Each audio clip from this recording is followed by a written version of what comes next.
From the blind eternities to your favorite local game store, welcome to Planeswalker Radio, your ultimate source for all things Magic the Gathering. Whether you're slinging spells at Friday Night Magic, brewing the perfect deck, or just diving into the lore of the multiverse, we've got you covered. Join us as we explore the latest set releases, wild deck techs, and the stories behind the cards we love. So grab your deck, shuffle up, and get ready to ignite your spark, because this is Planeswalker Radio. Here at Planeswalker Radio, we love turning cardboard sideways and slinging spells, and it's important to us that the place we choose to do that is fun, relaxed, and professional. That's why we choose to buy our cards and accessories at First Player. Their showroom staff in Calgary, Alberta are some of the best in the business with decades of experience. They're always able to help us and members of the community find exactly the correct cards to add to our latest decks. Don't live in Calgary, Alberta? Not to worry, they ship Canada-wide. Check out their website at firstplayer.ca for Magic the Gathering, Pokemon, Lorcana, and the accessories to protect your cards. First Player, the heart of the gaming community in the heart of Calgary, Alberta. Find their website linked in the description below. Don't go anywhere, the show is about to begin. Good evening, ladies and gentlemen. Welcome to the first episode of Planeswalker Radio. I'm one of your hosts, Reuben. And I am Lee.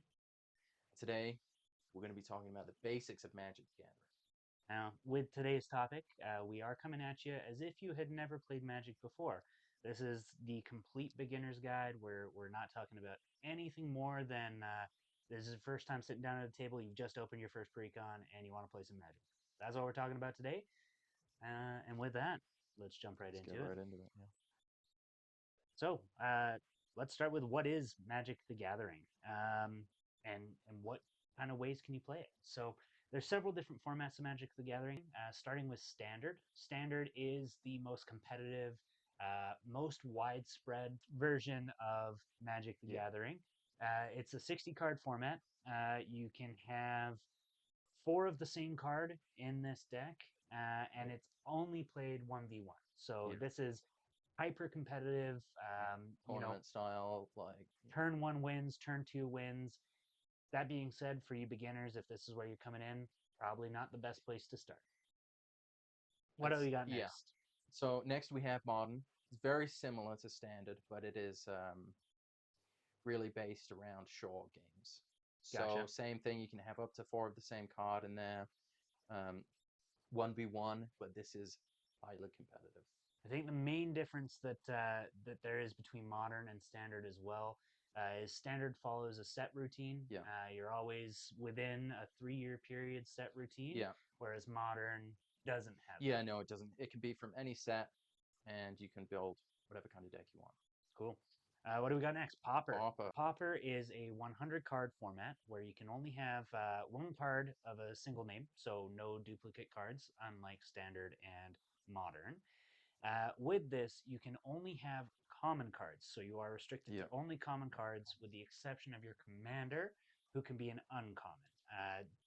Basically, other than that, it's standard commander gameplay. It's highly budget friendly. Very budget friendly. Yeah, you're not spending hundreds of dollars on these decks. You're trying to keep it actually under that $100 limit, typically speaking, if not under a $50 limit. So, this is your Pauper commander. And that brings us to our favorite format, the one that we at Nerd Home play the most, and that is Standard Commander. Very similar format to Pauper, but you are completely unrestricted on your cards with the exception of the ban list. That's what we play. Curse you, wizards. Wizards with their ban list. Yeah. We'll touch on that at some point, I'm at sure. some point. You don't need to know that, though. Yeah. For you, just starting out, just play with the cards that you get. Just play with whatever you got. All right. Well, let's talk about the basics of a Magic deck. Woo! The basics of a Magic deck comes down to a few very key card types. We're going to go through those now, starting with lands. So lands are going to be your resource within the game, primarily. You can get the resources the other ways, but we'll touch on that when it comes to it. Yeah. So within Magic, there are 5 colors. We've got red, black, green, white, blue.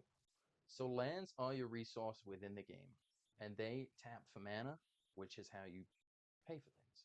Your creatures have a cost, which we'll go over. So when you bring a land to the battlefield, you tap it, and it gives you a mana. It's as simple as that.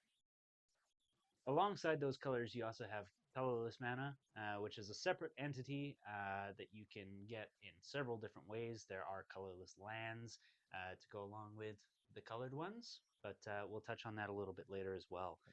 Next That's up, more of an intermediate thing. yeah, for sure.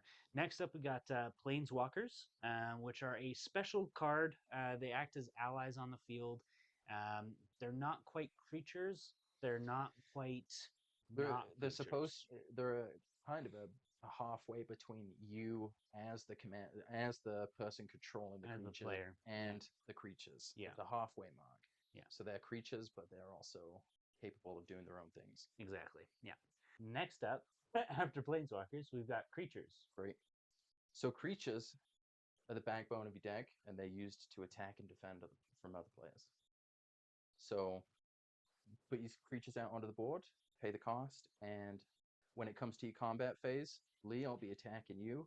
You can assign blockers with your creatures, and then damage happens. And then damage happens. So one thing we need to mention about creatures is that when they come on, the turn they come onto the battlefield, they will have an effect called Summoning Sickness. And it means that they can't tap if they have a tap ability, and they can't attack unless they get another keyword that we'll talk about in a different episode. Yeah. This is a function essentially restricted to specifically Yeah. creatures. Artifacts, when they come in, you can tap them still, but creatures specifically are summoning sick. It's kind of a rest Great. period. Jumping off from that, we're going to go straight into artifacts. Artifacts and enchantments. So Yep. this is the last of the permanent cards.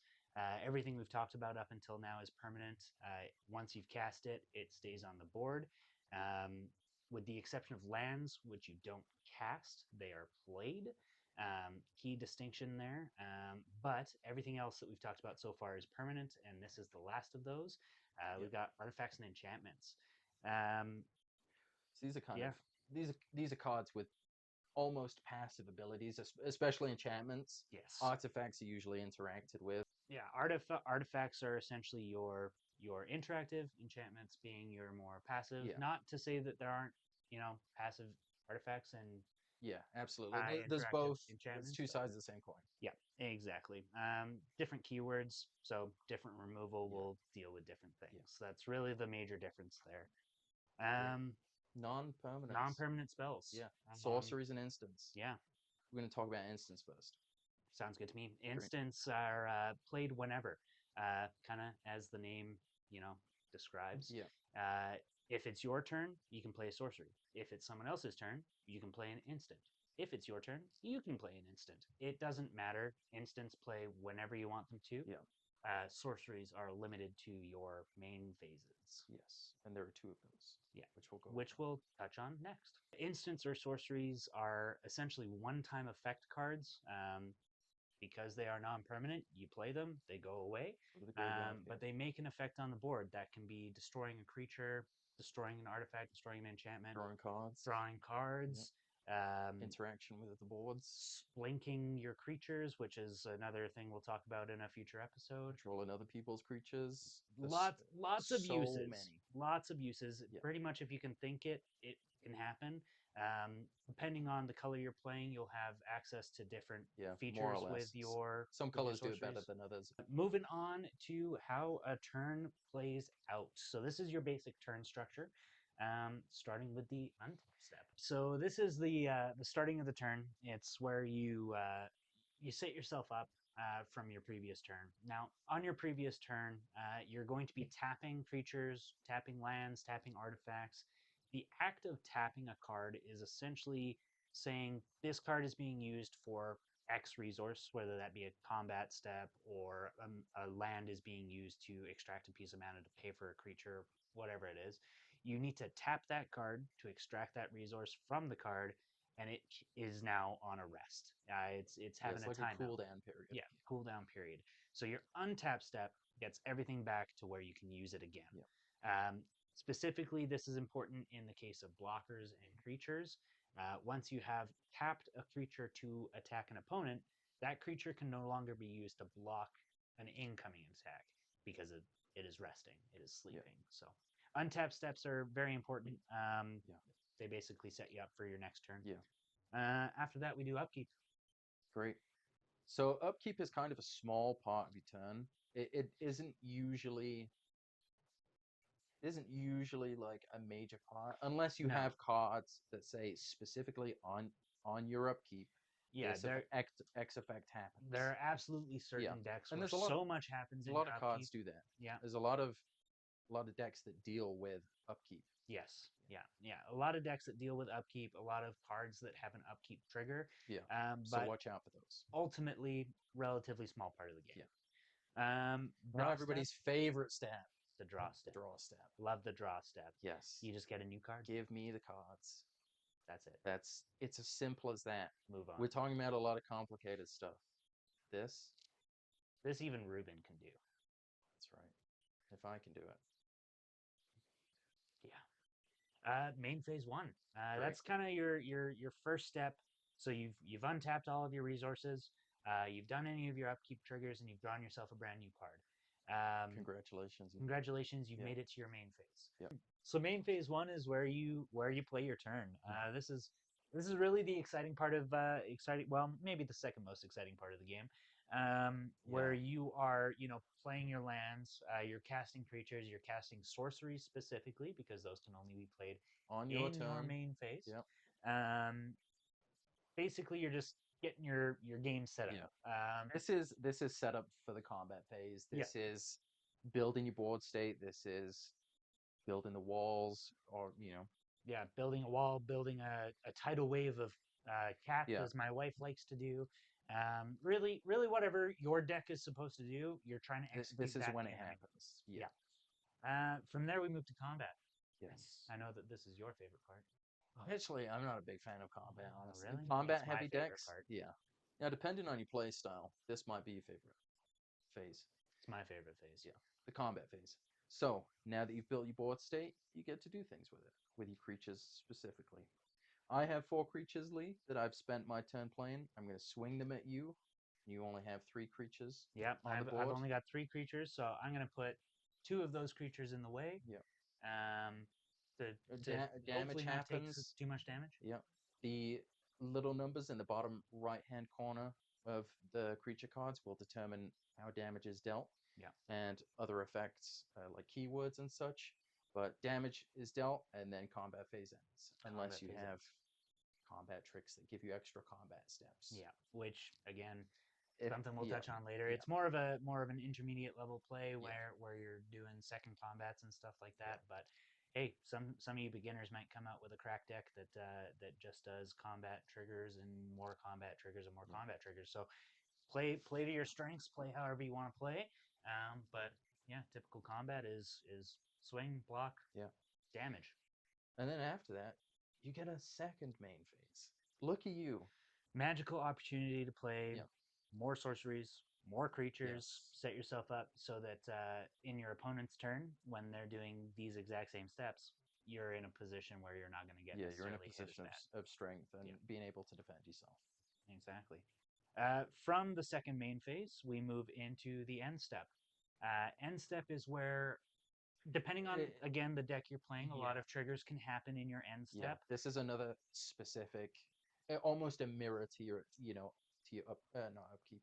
Yes, it is. Yeah, almost a mirror to upkeep, for sure. It will specifically say on your card, during your end step or on your end step, look out for those. Do this. Yes. The one very important part of an end step is the discard phase. Yeah. Unless otherwise stated on your board, there are several cards that make this not the case. But for a beginner's guide, you are allowed 7 cards in your hand at the end of your end step. So if you have more than 7 cards, you have to discard one of those cards to get down to 7, and then we pass the turn to the next player. Yeah. Evaluate your hand, see what you want to keep, see what you can discard without hurting yourself too much, and put it in the graveyard. Yeah, exactly.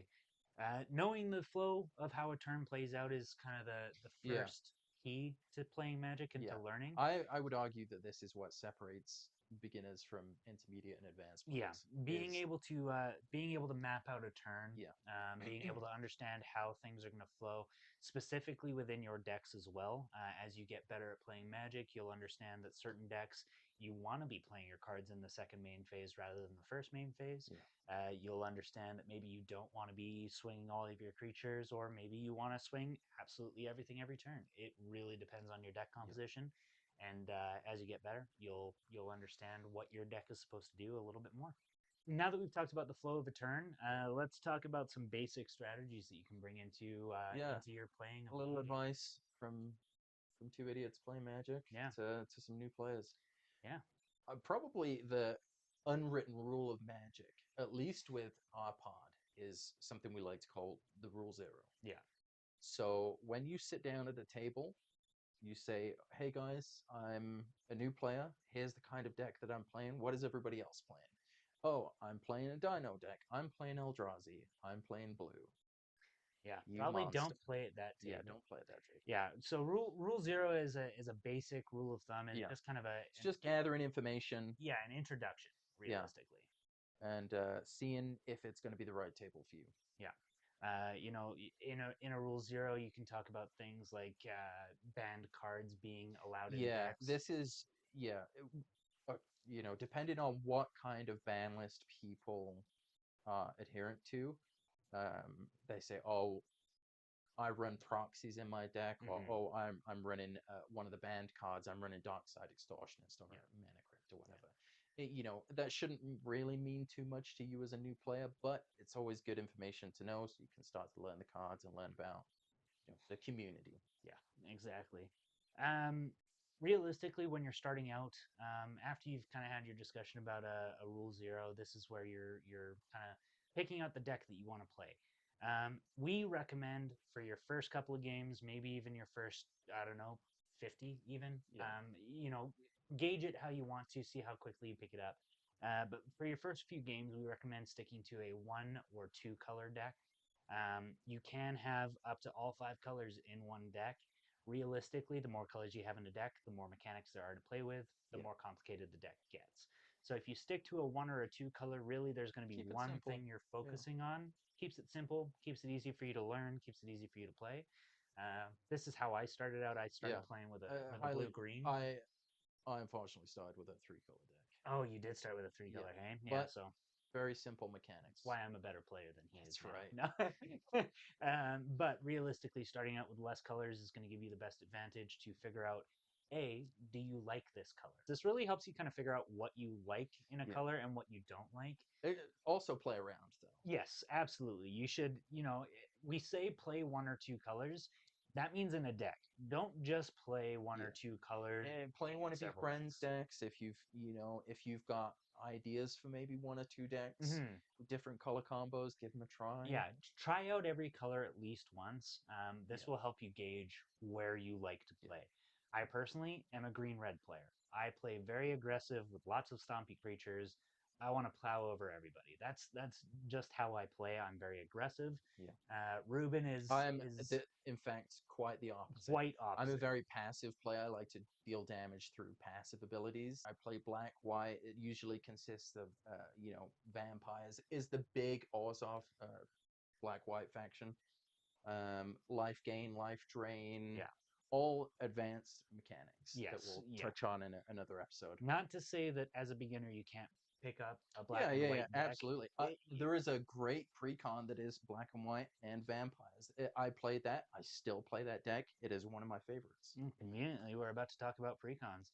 When we're talking about picking out your first few decks, maybe even your first deck, as much as we recommend sticking to 2 colors, we also recommend maybe even sticking to a precon deck. Yeah. This is something you don't have to build Yeah. yourself. Precon stands for pre-constructed deck. So this is, you go into your local game store, you say, "I want to start playing Magic," and this is ideally what they recommend. They say, "Here's a precon." It usually revolves around some kind of theme. There'll Yeah. be a set commander in Yep. there, but that's not, you can change it out for whatever you want as long as it's a legendary creature. But it'll be 100 cards out of the box, ready to go. Just needs sleeves. I mean, technically, it doesn't need It doesn't sleeves, need but if you sleeves. don't sleeve your cards, they're going to be shredded. So please sleeve your cards, especially if you're playing the game. Yeah. But yeah, precons are exactly like Ruben said. They're a pre-constructed deck. They come with a theme. They typically come with one or maybe two win conditions as Yes. well that are built into the deck. It's just a really good place to start out where you don't have to build your own It deck also and match gives you a lot of synergies. cards. It does. It's like, they'll give you 100 cards, and even if you decide, oh, you know what, I like the color combo, but I don't like what the deck does, you you get something else. You buy a single commander or whatever, and you can, you say, oh, you know what, I actually really like this card and what it does. It's going into another deck. Yeah. It's And I at great. this point in my Magic career, I'll buy a precon simply to break it down for its parts. Yeah. It's a great resource to get yourself some cards. Yeah. Some of them do get pretty expensive, so be aware of that. There are a few expensive ones, but some of the precons have actually been really good since Recent I started precons have been playing. Yeah, Yeah. I started playing in the Warhammer 40,000 Universes Beyond release, and that is where I picked up my first deck. It was a precon, and I loved it. I think I started playing just after the Lord of the Rings. My wife picked up one of the Lord of the Rings precons, and that's really what got me in as well. So it's a great place to start. Not a place to finish, but a great place to start and a good way to try out a bunch of different colors Yeah. as well. Yeah, absolutely. Moving forward, we kind of touched on it a little bit there with the precons. Having a win condition and knowing Yeah. what it is. So playing Magic in a pot of four people, you're gonna need a way to win. There can only be one winner in most games. Yes. So on some of the cards, it's kind of blatantly written out. If X happens, or if you achieve X, you win the game. You win the game. Yeah. Those are pretty rare. Those are pretty pretty hard rare. to achieve. Yeah, exactly. Yeah. Once you play those, you'll usually be like, oh, he's about to win the game, and everybody will kind of dogpile on you. But it's not frowned upon. It's just a mechanic that is available within the game. Yeah. So most colors have a standard way of winning. Yep. Through, white is I gain as much life as possible and build a wall around me so that nobody can hit me. Green, I make big stompy creatures and My favorite. absolutely thrash the board. Same with red, kind of. Red is a little bit more passive in its Yeah. damage as well. It's There's a using a couple lot of ways you can go with red. sorceries. Yeah, a lot Green of and red sorceries together, yeah. that's my favorite. Yeah, so typically red, you're looking at a lot of sorceries. You're looking at a lot of burn, is what it's called, Yeah. where you're doing kind of passive, active damage all at the same time. Mhm. Just whittling down your foes, maybe with slightly smaller creatures. Yeah. But that's what red really focuses on. Blue has a ton of ways to win differently. You can mill people. Or it can also win with just basic control. Blue Yeah. is the control color. Lots of sorceries, lots of counter spells. You're stopping other people from getting their win conditions Yeah. while accelerating yourself towards yours. It's really what blue excels at, Yeah. and really why I don't play it. I like to let people play their Magic, but you do you. Throwing insults that beginners won't understand. Don't you worry, you'll get it eventually. With black, it is usually life drain or sort of creature effects keywords, death touch and all the other things. But usually life drain is the way to go with black. It's Life drain and recursion, yeah, right? recursion. Yeah. Oh yeah, recursion Yeah. is a massive part of black. Recursion, just so you guys know what we're talking about, is pulling things from your graveyard back to the field. It's more of a later on I mechanic we'll throw talk creature out that has great value. It dies. I bring it back onto the field and get more value from it. Yeah, exactly. That's a mechanic again we'll touch later on in the probably intermediate episode. Realistically, every color has a way to win. It's learning what color works best for you, and then what the color does well. Yeah, and last but not least, practice really does make perfect. Yes. So ways to practice. You can just get a bunch of buddies together. Mhm. That's probably the easiest way to do it. Find your pod, play with it. Turn up to beginner games or beginner sessions at your local game store. We recommend first player. Practice makes perfect. The more you play, the better you'll understand the game, the better you understand your decks, your synergies, your mechanics, how things work. Realistically, the more you play the game, the better you'll get. That's the only way to get better, really. Yeah, practice makes perfect. Play different colors. Best ways to practice. Get a bunch of buddies together. Yeah, So- we do Yeah. tabletop evenings sometimes. Yeah, Um, we do that. we play at a local game shop, First Player, Yeah. usually on once a week. Link in the description.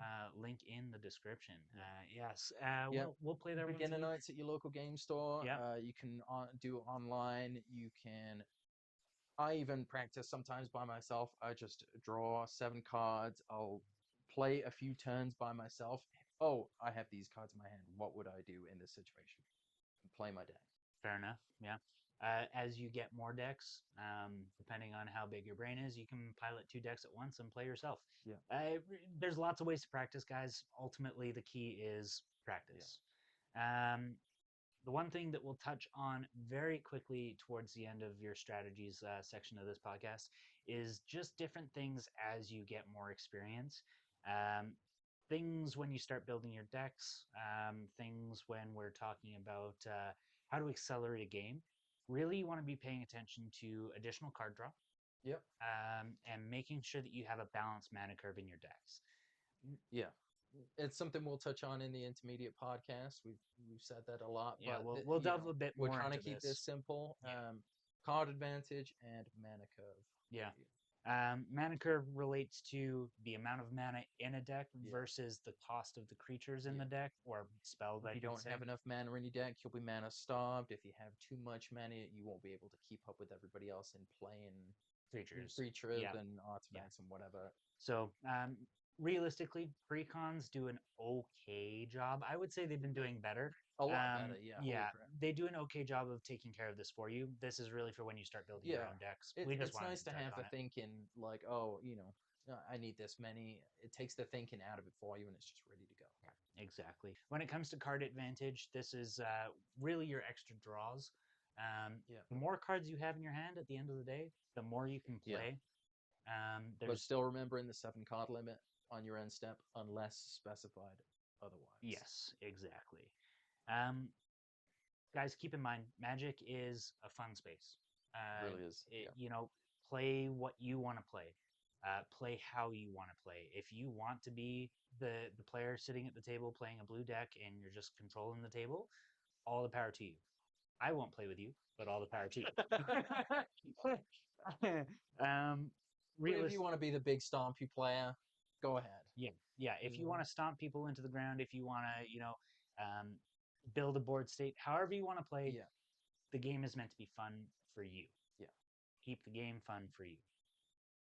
That really kind of wraps up the key points Yeah. of our beginner episode. Just one thing that I wish somebody had told me when I was a beginner is please it's do. okay to say no. If you feel, you know what, this part's a bit too powerful for me. These guys are really experienced. They'll be playing the game in other like 10 levels higher than I'm playing it at the minute. It's okay to be like, you know what? I think I'm just going to go and find another pod. The other thing you can do as well is obviously ask for help. Exactly. Everybody pretty much at First Player that I've ever interacted with has been so cool and is just like, take your time, buddy. Show me your cards. I'll help you plan your turn. Yeah. Don't be afraid to ask veteran players for their thoughts and opinions. Absolutely. Realistically, everybody's there to have a good time, and if one person is not having a good time, at least for our pod, I would say, typically if one person's not having a good time, nobody's actually having a good time. So, again, it depends on the group you're relating to. Depends on the group. Don't be afraid to say no if that group is not helping you. Move on to another group. Yeah, that kind of wraps up our beginner's guide, guys. If you are looking for players to help you out and to maybe get in a pod, the Discord link is in the description. Yeah, we here at Nerd Home are always happy to help. Yeah, we're always happy to have new people. Yeah. And if you're looking for more content or looking to grow yourself as a Magic player, we will be doing a full series from beginner, which we're talking about today, all the way up to advanced gameplay over the next couple of weeks. So please tune back in and Planeswalker Radio. Great. Well, make the deck all about you and the game all